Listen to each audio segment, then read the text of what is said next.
da la casualidad que en el caso cubano, pues se han dado una serie de peculiaridades que han hecho de la nación, de la isla de Cuba, del país, pues un sitio singular, un sitio especial, un sitio donde todas esas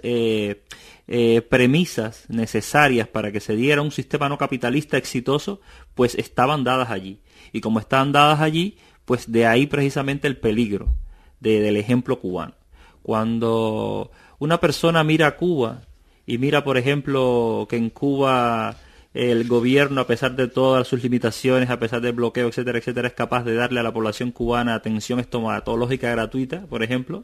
hace que las personas en estos países capitalistas se pregunten, bueno, ¿y por qué si mi país es un país rico, entonces no le da esa misma atención a ese pueblo? O yo, por ejemplo, que he podido vivir las dos situaciones, ¿no?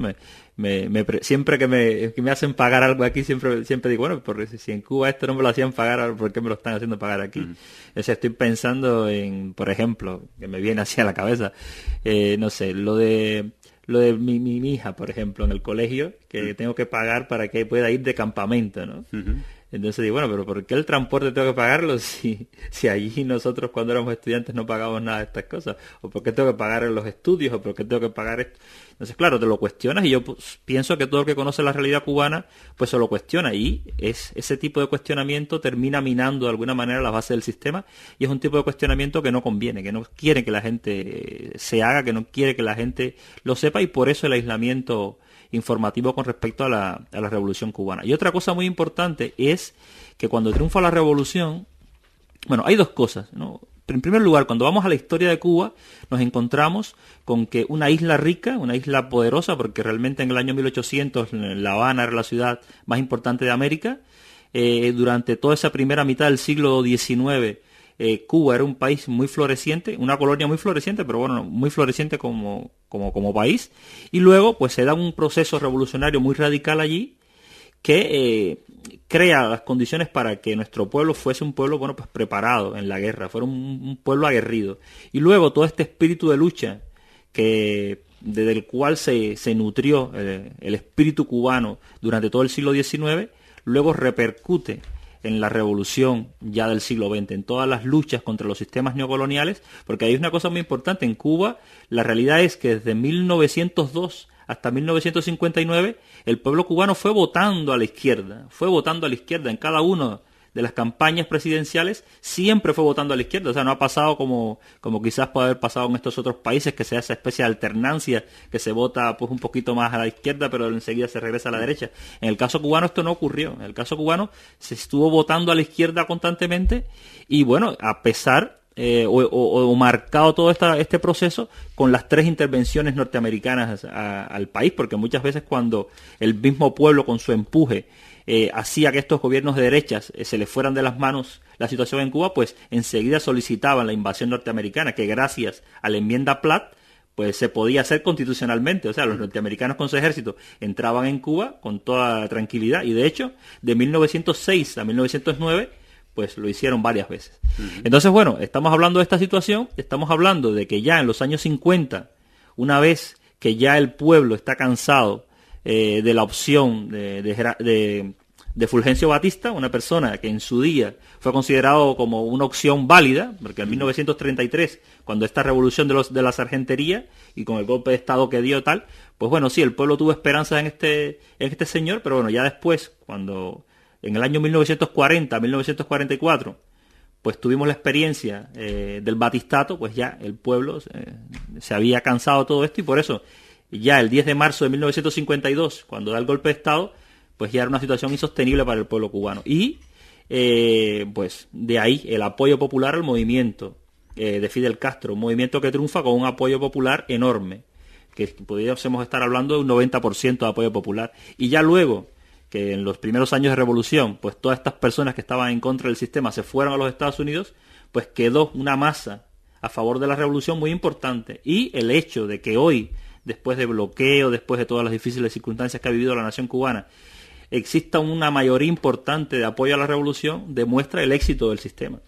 Y yo pienso que esto es otro elemento muy importante, porque hay otros países donde se ha intentado llevar adelante un movimiento similar, un proceso no capitalista. Hay otros países donde se ha intentado poner en práctica estas experiencias, pero lo que ha fallado ha sido precisamente que no ha existido un % tan amplio de apoyo popular. Y porque siempre cuando falla ese % alto de apoyo popular, ahí aprovechan los Estados Unidos, los enemigos de estos procesos, para calar, irse metiendo e ir derrumbando el sistema por ahí. Pero en el caso cubano no han podido hacerlo. Y eso es precisamente lo que hace de Cuba un lugar especial. Y ahí el miedo de los enemigos de la revolución. Bueno, y precisamente los medios tratan de horadar, ¿no?, en la conciencia colectiva de tanta gente, la opinión pública,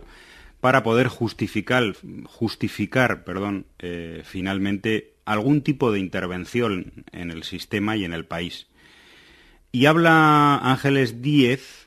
de lo que son palabras máscara que utilizan los medios de comunicación, ¿no?, que orientan pues el territorio mediático hacia un determinado imaginario social. Ella nos habla de dos muy concretas, que son el tema de la dictadura y de la pobreza, ¿no? Los medios de comunicación nos repiten una y otra vez, todos los días, cada vez que hablan de Cuba, en cualquier espacio prácticamente, que el sistema político de Cuba es dictatorial y que en Cuba se vive materialmente muy mal. Es decir, dictadura y pobreza son las dos palabras máscara sobre las que se expande la estrategia de los medios, que además, dice esta profesora de la Complutense, que es una estrategia de propaganda clásica, es la estrategia clásica de propaganda para luego facilitar una intervención de otro tipo, una intervención que puede ser en el campo de la presión diplomática, en el campo de las relaciones políticas, de la influencia económica, incluso en el caso norteamericano clarísimamente de legitimación de una política de agresividad, de bloqueo económico, de sanciones de todo tipo, etcétera. Y nos dice: estas dos imágenes conducen a desarrollar estrategias de propaganda que crearán las condiciones para poder intervenir en Cuba, obligándola a renunciar a su independencia o soberanía, por otro fragmentando la población, haciendo que asuma las desigualdades sociales como algo natural e inevitable. Es decir, para tratar de que esas dos ideas fundamentales que representa Cuba para el sistema político mundial, enfrentada a ella, a ese sistema político, que es soberanía e independencia nacional por un lado y humanismo y socialismo por otro, pues realmente fracasen, ¿no? Y pueda ser planteado, presentado Cuba como un modelo fracasado. Sí, desde luego que esto es algo que lo venimos sufriendo